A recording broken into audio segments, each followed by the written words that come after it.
आमल की एकादशी की व्रत कथा। पौराणिक कथा के अनुसार वैदिश नाम का एक नगर था। उस नगर में ब्राह्मण, क्षत्रिय, वैश्य और शूद्र रहते थे और यहाँ पर राजा चेतरथ का शासन था। राज्य में सभी वर्ग के लोग धर्म में पुण्य करते थे। वे एकादशी व्रत रखते और पूजन करते थे। वहाँ रहने वाले सभी नगरवासी भगवान विष्णु के भक्त थे और वहाँ कोई भी व्यक्ति नास्तिक नहीं था। राजा चेतरथ विद्वान होने के साथ साथ बहुत धार्मिक भी थे। उनके नगर में कोई भी व्यक्ति दरिद्र नहीं था। नगर में रहने वाला हर शख्स एकादशी का व्रत करता था। एक बार जब फाल्गुन महीने में आमल की एकादशी आई तो सभी नगरवासी और राजा ने यह व्रत किया और मंदिर जाकर आंवले की पूजा की और वहीं पर रात्रि जागरण किया। तभी रात के समय वहां एक बहेलिया आया जो कि घोर पापी था, लेकिन उसे भूख और प्यास लगी थी, इसलिए मंदिर के कोने में बैठकर जागरण को देखने लगा और विष्णु भगवान व एकादशी महात्म्य की कथा सुनने लगा। इस तरह पूरी रात बीत गई। नगर वासियों के साथ बहेलिया भी पूरी रात जागता रहा। सुबह होने पर सभी नगरवासी अपने घर चले गए। तब बहेलिया भी घर जाकर भोजन किया, लेकिन कुछ समय के बाद बहेलिया की मौत हो गई। हालांकि उसने आमल की एकादशी व्रत कथा सुनी थी और रात्रि जागरण भी किया था, इसलिए उसने राजा विदुरथ के घर में जन्म लिया। राजा ने उसका नाम वसुरथ रखा। बड़ा होकर वह नगर का राजा बना। एक दिन वह शिकार पर निकला, लेकिन बीच में ही मार्ग भूल गया। रास्ता भूल जाने के कारण वह एक पेड़ के नीचे सो गया।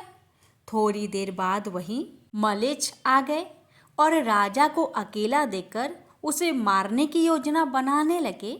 उन्होंने कहा कि इसी राजा के कारण उन्हें देश निकाला दिया गया, इसलिए इसे मार देना चाहिए। इस बात से अनजान राजा सोता रहा।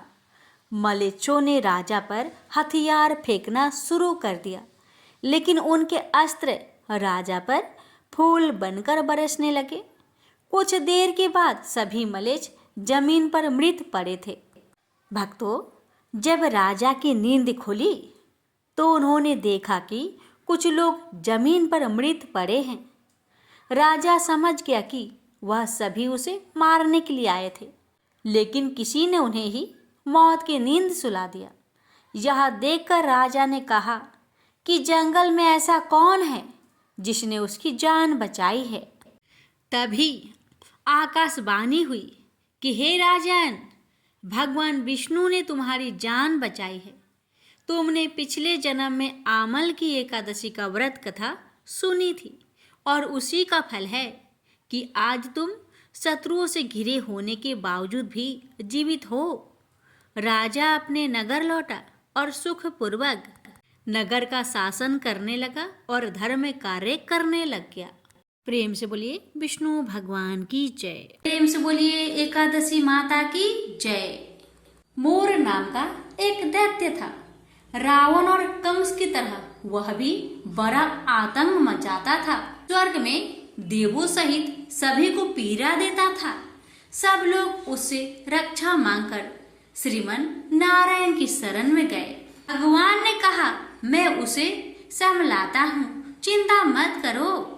भगवान मोर के साथ युद्ध करने लगे, लेकिन अपनी सारी शारीरिक शक्ति लगाकर भी भगवान कुछ नहीं कर सके।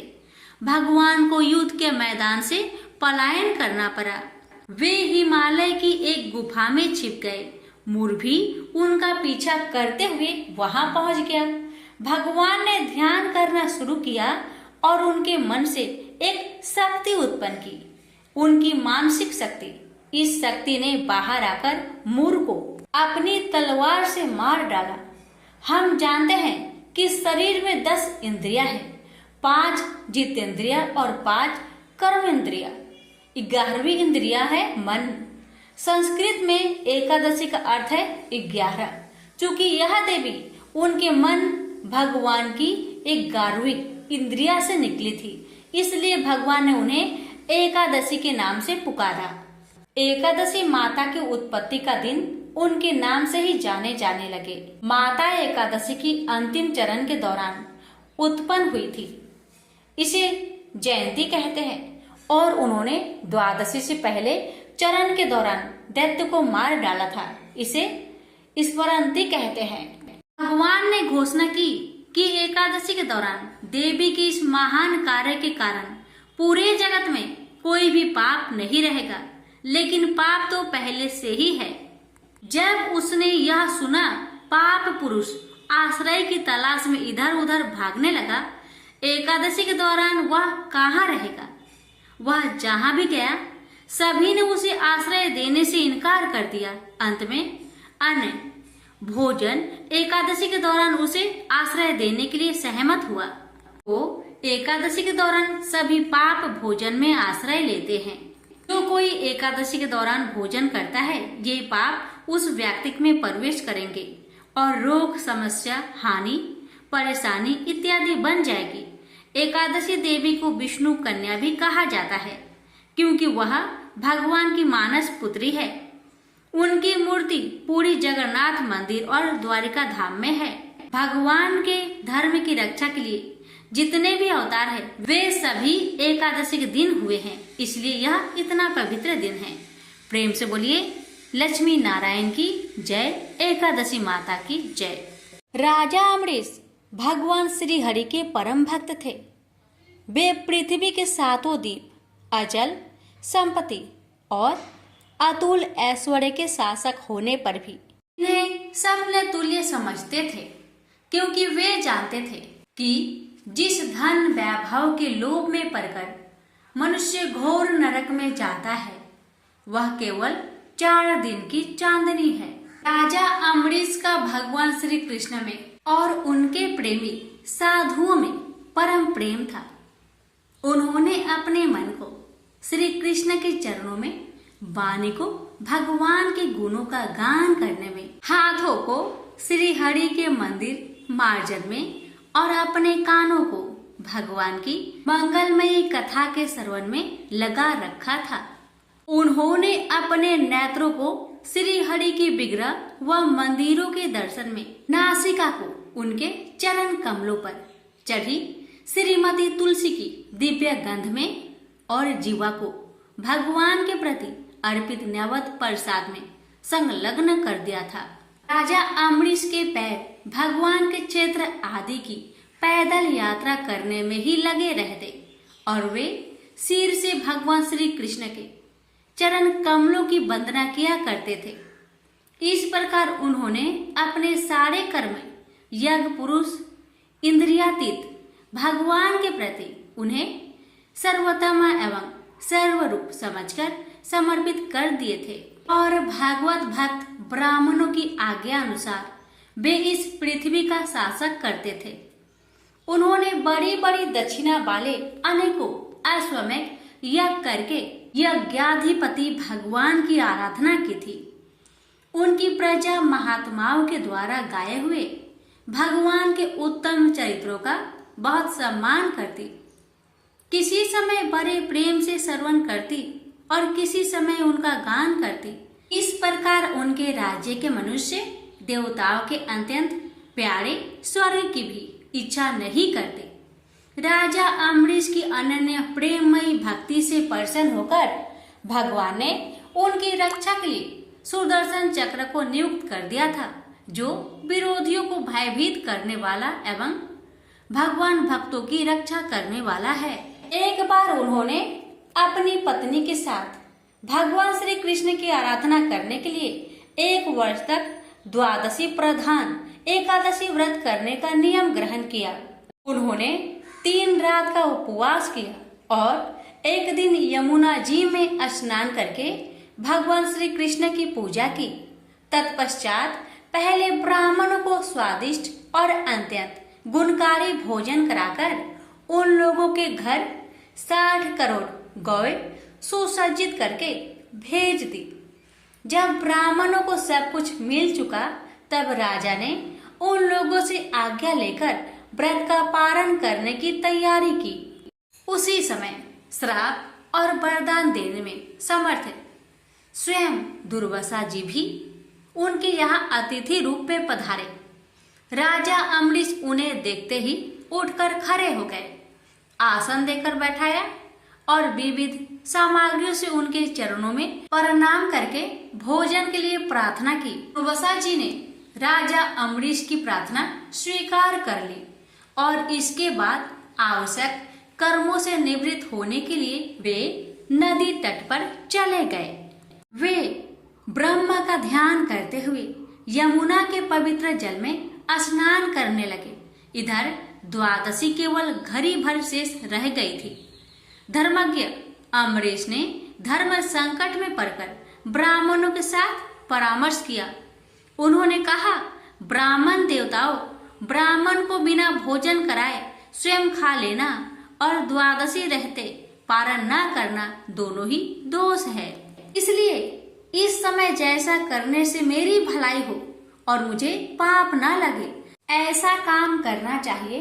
तब ब्राह्मणों के साथ विचार करके उन्होंने कहा, ब्राह्मणों, श्रुतियों में ऐसा कहा गया है कि जल पी लेना भोजन करना भी है, नहीं भी करना है, इसलिए इस समय केवल जल से पारण किए लेता हूँ।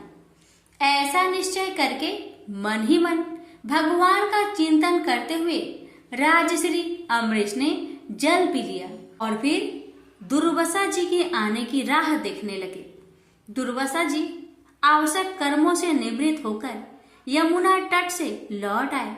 जब राजा ने आगे बढ़कर उनका अभिनंदन किया तब उन्होंने अनुमान से ही समझ लिया कि राजा ने पारण कर लिया है। उस समय दुर्वासा जी बहुत भूखे थे। वे क्रोध से थर थर कांपने लगे। उन्होंने हाथ जोड़कर खड़े अम्बरीश से डट कर कहा, आओ देखो तो सही, यह कितना क्रूर है। यह धन के मद में मतवाला हो रहा है। भगवान की भक्ति तो इसे छू तक नहीं गई और यह अपने को बड़ा समर्थ मानता है। आज इसने धर्म का उल्लंघन करके बड़ा अन्याय किया है। मैं इसका अतिथि होकर आया हूँ, किंतु फिर भी मुझे खिलाए बिना ही इसने खा लिया।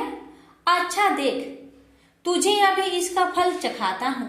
यो कहते कहते वे क्रोध से जल उठे। उन्होंने अपनी एक जटा उखाड़ी और उससे अम्बरीश को मार डालने के लिए एक कृत्या राक्षसी उत्पन्न की। वह आग के समान जलती हुई हाथ में तलवार लेकर राजा अम्बरीश पर टूट पड़ी। परम पुरुष परमात्मा ने अपने सेवक की रक्षा के लिए पहले से ही सुदर्शन चक्र को नियुक्त कर रखा था। जैसे आग क्रोध से गुर्राते हुए सांप को भस्म कर देती है, वैसे ही चक्र ने दुर्वासा जी की कृत्या को जलाकर ढेर कर दिया। जब दुर्वासा जी ने देखा कि मेरी बनाई हुई कृत्या तो जल रही है और चक्र मेरी ओर आ रहा है, तब वे भयभीत हो अपने प्राण बचाने के लिए जी छोड़कर एकाएक भाग निकले। जैसे ऊंची ऊंची लपटों वाला दवानल सांप के पीछे दौड़ता है, वैसे ही भगवान का चक्र तो मेरे पीछे लग गया है। तब दुर्वासा जी दिशा, आकाश, पृथ्वी, अतल, बीतल आदि नीचे के लोक, समुद्र, लोकपाल और उनके द्वारा सुरक्षित लोक एवं स्वर्ग तक में गए। परंतु जहां जहां वे गए वहीं वहीं उन्होंने असहा तेज वाले सुदर्शन चक्र को अपने पीछे लगा देखा। जब उन्हें कहीं भी कोई रक्षक न मिला तब वे तो डर गए। अपने प्राण बचाने के लिए वे देव शिरोमणि ब्रह्मा जी के पास गए और बोले, ब्रह्मा जी, आप स्वयंभू हैं, भगवान के इस तेजोमयी चक्र से मेरी रक्षा कीजिए। ब्रह्मा जी ने कहा, दुर्वासा जी, मैं शंकर जी, दक्ष, भृगु आदि, प्रजापति, भूतेश्वर आदि सब जिनके बनाए नियमों में बंधे हैं तथा जिनकी आज्ञा सिरोधार्य करके हम लोग संसार का हित करते हैं, उनके भक्त के द्रोही को बचाने में हम समर्थ नहीं है। जब ब्रह्मा जी ने इस प्रकार दुर्वासा को निराश कर दिया, तब भगवान के चक्र से संतप्त होकर वे कैलाशवासी भगवान शंकर की शरण में गए। शंकर जी ने कहा, दुर्वासा जी, जिनसे पैदा हुए अनेकों ब्रह्मांडों में हमारे जैसे हजारों चक्र काटते हैं, यह चक्र उन्हीं विश्वेश्वर का शस्त्र है। यह हम लोगों के लिए असह्य है। तुम उन्हीं की शरण में जाओ, वे भगवान ही तुम्हारा मंगल करेंगे। निराश होकर दुर्वासा जी श्री हरि भगवान के परम धाम बैकुंठ की तरफ में भागे। दुर्वासा जी भगवान के चक्र की आग से जल रहे थे। वे भगवान के चरणों में गिर पड़े। उन्होंने कहा, हे अच्युत्य, हे अनंत, आप संतों के एकमात्र इच्छित है। प्रभु, संपूर्ण जगत के जीवन दाता, मैं अपराधी हूँ, आप मेरी रक्षा कीजिए। आपका परम प्रभाव न जानने के कारण ही मैंने आपके प्यारे भक्त का अपराध किया है।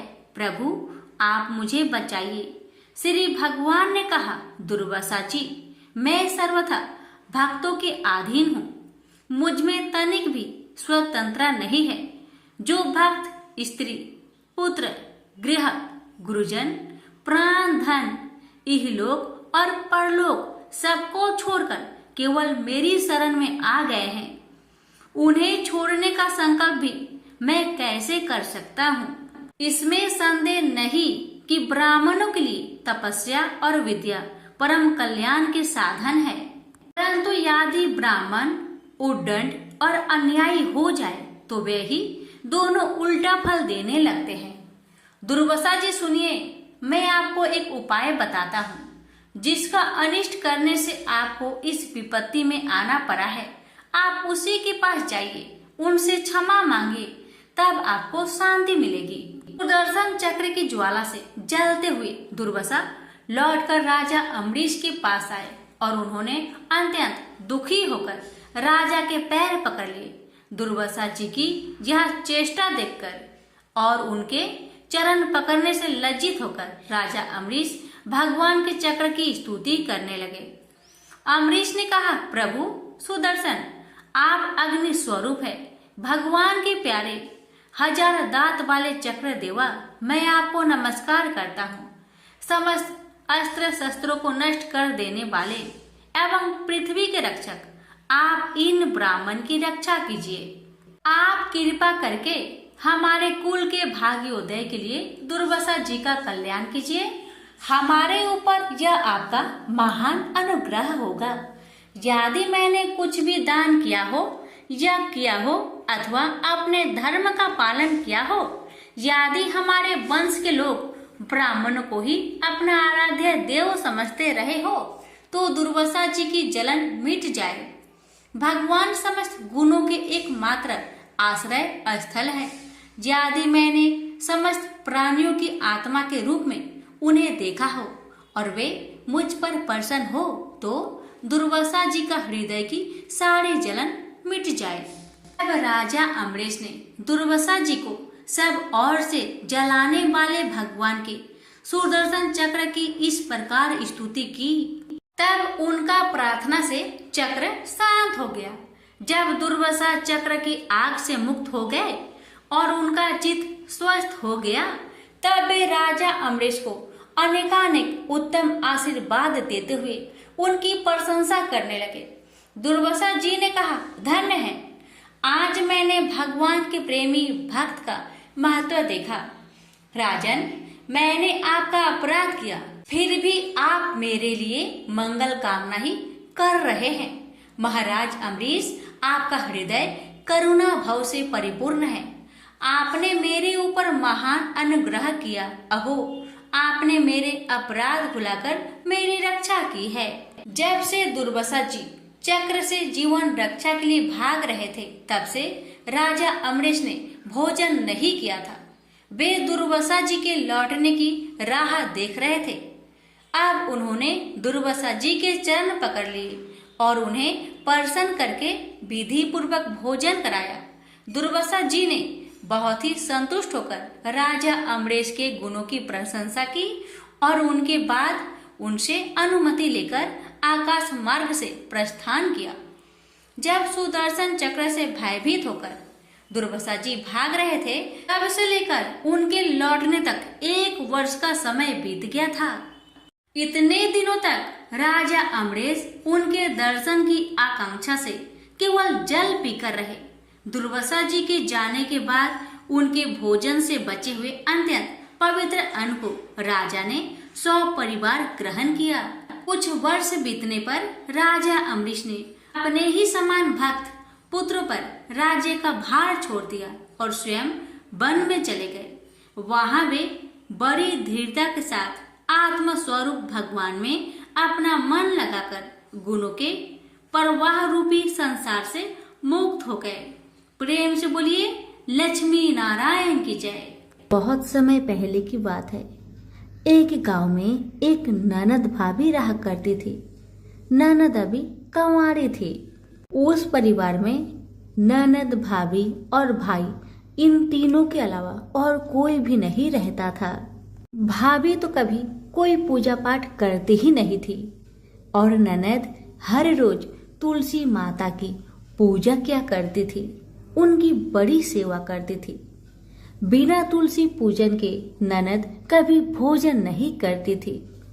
ननद का पूजा पाठ देख के भाभी को बहुत क्रोध आता था। कभी कभी भाभी तो अपनी ननद से ऐसे भी कह देती थी कि जब तुम्हारा विवाह होगा ना, तो मैं तुम्हें और बराती को तुलसी ही खाने दूंगी और दहेज में यही दूंगी। इसी तरह समय निकलने लगा, दिन बीतने लगी। अब तो ननद भी बड़ी हो गई थी। भाई ने अपने बहन के लिए एक अच्छा घर और वर ढूंढा। अब तो बहन की शादी पक्की हो गई।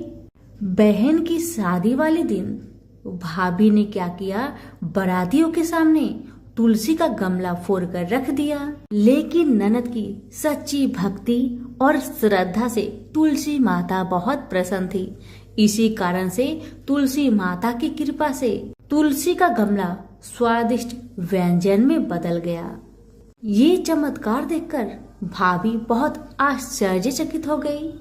लेकिन फिर भी उसका आदत नहीं गया। उसने फिर क्या किया, अपने ननद को गहने के बदले में तुलसी की मंजरी पहना दी।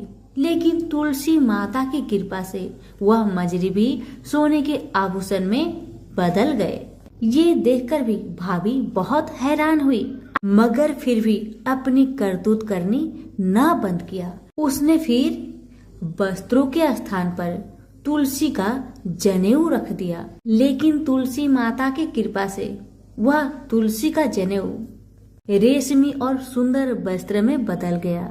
ननद की भाभी बहुत पापिन थी, इसलिए तुलसी माता की महिमा को न जान सकी। भाई ने अपने बहन को बड़े प्यार और आदर के साथ विदा किया। बहन ससुराल में गई। ससुराल वाले उसके दहेज आदि के बारे में बहुत बड़ाई करने लगे। जब ये बात भाभी को मालूम हुई तो उसे बड़ा आश्चर्य हुआ और तुलसी जी की पूजा का महत्व उसको समझ में आ गया। भाभी की एक लड़की थी। अब भाभी सोचने लगी, क्यों ना मैं भी अपनी बेटी को तुलसी माता की पूजा करने को कहूँ। अब तो भाभी अपनी लड़की से कहने लगी कि तू भी तुलसी माता की सेवा कर, तुझे भी बुआ की तरह फल मिलेगा। पर लड़की अपनी माँ के जैसी ही थी, उसे तुलसी की सेवा में मन नहीं लगता था।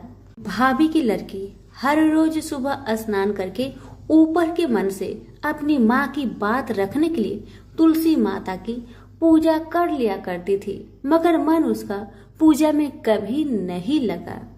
इसी तरह समय बीतते गया। इस बार भाभी ने खुद अच्छा घर और वर देखकर अपनी बेटी का विवाह तय किया।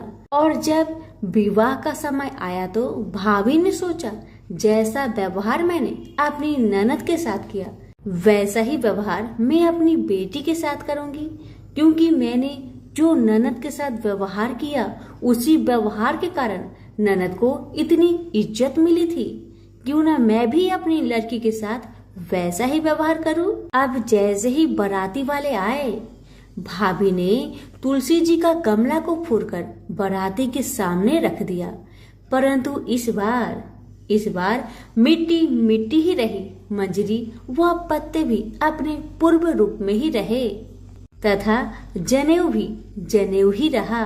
सभी बाराती भाभी की बुराई करने लगे। ससुराल में भी लड़की की और उसकी माँ की बहुत बुराई हो रही थी। भाभी को अपनी ननद से बहुत जलन होता था। इस कारण भाभी अपनी ननद को बहुत कम ही घर पर बुलाया करती थी, पर भाई अपने बहन को बहुत मानता था। भाई ने एक दिन सोचा, बहन की शादी किए हुए बहुत साल हो गए, क्यों ना मैं अपने बहन से मिलकर आऊं, उसके ससुराल जाऊं। अब भाई ने अपनी इच्छा अपनी पत्नी को बताया। पत्नी से कहा, कुछ सौगात ले जाने के लिए कुछ दो। बहन का घर जाऊंगा, खाली हाथ कैसे जाऊं, कुछ हो तो मुझे दो। भाभी ने क्या किया, गुस्से से जुआर एक थैले में भरकर कहा, लो इसी को लो और अपनी बहन के घर ले जाओ। मेरे पास और कुछ नहीं है, यही है, इसी को ले जाओ। बेचारा पति दुखी मन से चल दिया वही जुआर भरे थैले को लेकर, और मन ही मन में सोचते जा रहा था, भला कोई भाई अपने बहन के ससुराल में जुआर ले जाता है। यही सोचते सोचते भाई बहन के ससुराल की तरफ जा रहा था। उसने सोचा, ये जुआर बहन के ससुराल ले जाऊंगा तो लोग क्या कहेंगे, क्यों ना मैं इसे गाय को खिला दूं।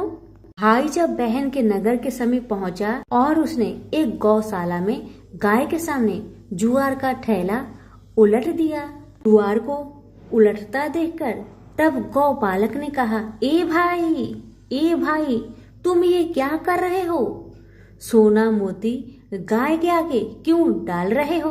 भाई ने जब नीचे देखा तो सचमुच हीरे मोती सोना चांदी जगमगा रहे थे।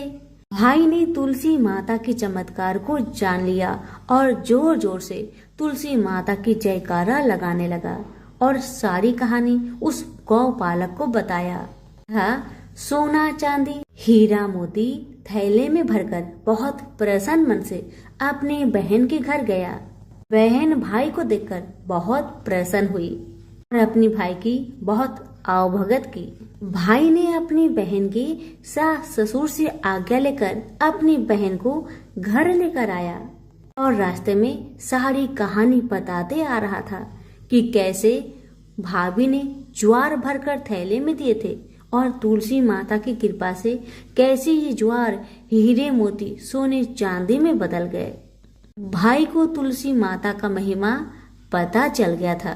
अब भाई और बहन घर आकर अपनी भाभी को सारी कहानी बताते हैं और तुलसी माता की महत्व को समझाते हैं और पूजन करने का फल उसे भी बताते हैं। अब तो भाई और भाभी और उसकी बेटी तीनों जन मिलकर हर दिन तुलसी माता का पूजन किया करते थे और तुलसी माता भी उनके पूजन से प्रसन्न होकर उनके घर में अन्न धन के भंडार भर दिए और भाभी की बेटी को भी अच्छा घर और वर मिला। तो सभी मिलकर बोलिए, तुलसी मैया की जय हो।